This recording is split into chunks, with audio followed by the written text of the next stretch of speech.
السلام علیکم ورحمۃ اللہ وبرکاتہ۔ رحمان جو سب پر مہربان ہے۔ میں ہوں عبدالبصیر اور آپ سن رہے ہیں قرآن میرا موضوع کا ایک خاص پوڈ کاسٹ، جہاں ہم قرآن کے انمول جواہرات کی روشنی میں دلوں کو جگاتے ہیں۔ آج ہم بات کریں گے اس سورت کی جو نہ صرف خوبصورت ترین انداز میں نازل ہوئی بلکہ جسے قرآن کی دلہن کہا گیا ہے، جی ہاں، یعنی کہ سورہ رحمان۔ ایک ایسی سورت جو سننے والے کو جھنجھوڑ دیتی ہے، رلا دیتی ہے، جگا دیتی ہے۔ یہ سورت مدینے کے یا مکہ کے شور میں نہیں بلکہ اللہ کے سکوت رحمت میں نازل ہوئی، جہاں آسمان بھی جھکا اور زمین بھی کان لگا کر سننے لگی۔ سورہ رحمان میں اللہ تعالیٰ نے اپنے اسم مبارک الرحمن سے ابتدا کی، جو خود میں ہی محبت، شفقت اور مہربانی کا سمندر ہے۔ الرحمن علم القرآن خلق الانسان علمہ البیان۔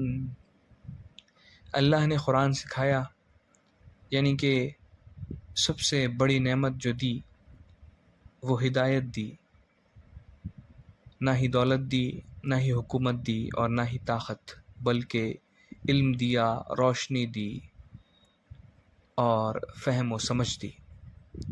اور پھر اس صورت کی سب سے خاص بات یہ ہے کہ وہ آیت جو بار بار آتی ہے، جیسے کہ کوئی دل پر دستک دے رہا ہو، فَبِأَيِّ آلَاءِ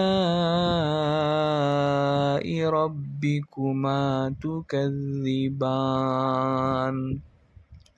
پھر تم اپنے رب کی کن کن نعمتوں کو جھٹلاؤ گے۔ یہ آیت تقریباً 31 بار دہرائی گئی ہے، جیسے کوئی ماں اپنے بچے کو پیار سے جھنجھوڑتی ہے، جیسے کوئی دروازہ کھٹکھٹاتا ہے کہ شاید تم سن لو اور شاید تم اب جاگ جاؤ۔ اللہ نے ہمیں بتایا ہے کہ سورج اور چاند کو ایک حساب سے چلتے ہیں، الشمس والقمر بحسبان، درخت اور گھاس سب اسی کے حکم سے جھکے ہوئے ہیں، والنجم والشجر يسجدان، سمندر میں موتی اور مونگے ہیں، کشتیوں کا چلنا، پہاڑوں کا ساکت رہنا، وَلَهُ الْجَوَارِ الْمُنشَآتُ فِي الْبَحْرِ كَالْأَعْلَامِ، اور اسی کے لیے ہے وہ بلند و بادبان والے جہاز جو سمندر میں پہاڑوں کی مانند چلتے ہیں، اور سب سے بڑھ کر انسان اور جنات کو پیدا کیا جانا۔ خلق الانسان من صلصال كالفخار وخلق الجان من مارج من نار۔ یہ سب کچھ صرف اسی لیے کہ ہم پہچانیں کہ یہ سب کس کی قدرت ہے، کس کی نعمت ہے۔ سورہ رحمان کے آخری حصے میں 2 گروہوں کا ذکر آتا ہے، وہ جو اپنے رب سے ڈر گئے اور جو اس سے منہ موڑ گئے۔ پہلے گروہ کو 2 جنتوں کی بشارت ہے، وَلِمَنْ خَافَ مَقَامَ رَبِّهِ جَنَّتَانِ، اور جو اپنے رب کے سامنے کھڑے ہونے سے ڈر گئے، اور جو اپنے رب کے سامنے کھڑے ہونے سے ڈر گیا اس کے لیے 2 جنتیں ہیں۔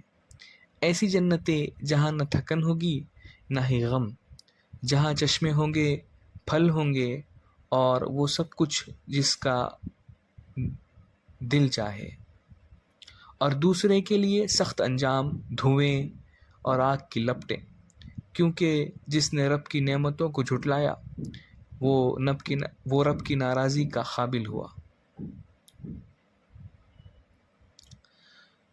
جب کوئی سورہ رحمان کو دل سے سنتا ہے، دل سے پڑھتا ہے، تو ایسا لگتا ہے جیسے پوری کائنات ساتھ میں بول رہی ہو۔ فَبِأَيِّ آلَاءِ رَبِّكُمَا تُكَذِّبَانِ۔ ہوا کی سرسراہٹ ہو یا پرندوں کی چہچہاہٹ، دریا کی روانی ہو یا آسمان کی گرج، سب گویا یہی پوچھ رہے ہو کہ تم اپنے رب کی کن کن نعمتوں کو جھٹلاؤ گے۔ تو آئیے آج ہم خود سے یہ سوال کرتے ہیں کہ ہم نے اپنے رب کی کون کون سی نعمتوں کو پہچانا؟ کیا ہم اس کا شکر ادا کرتے ہیں جو کچھ بھی اس نے دیا؟ کیا ہم نے اس کتاب کو سیکھا جو اس نے ہمیں سکھائی؟ سورہ رحمان صرف ایک سورت نہیں، یہ ایک دعوت ہے محبت، معرفت، شکر اور بندگی کی طرف۔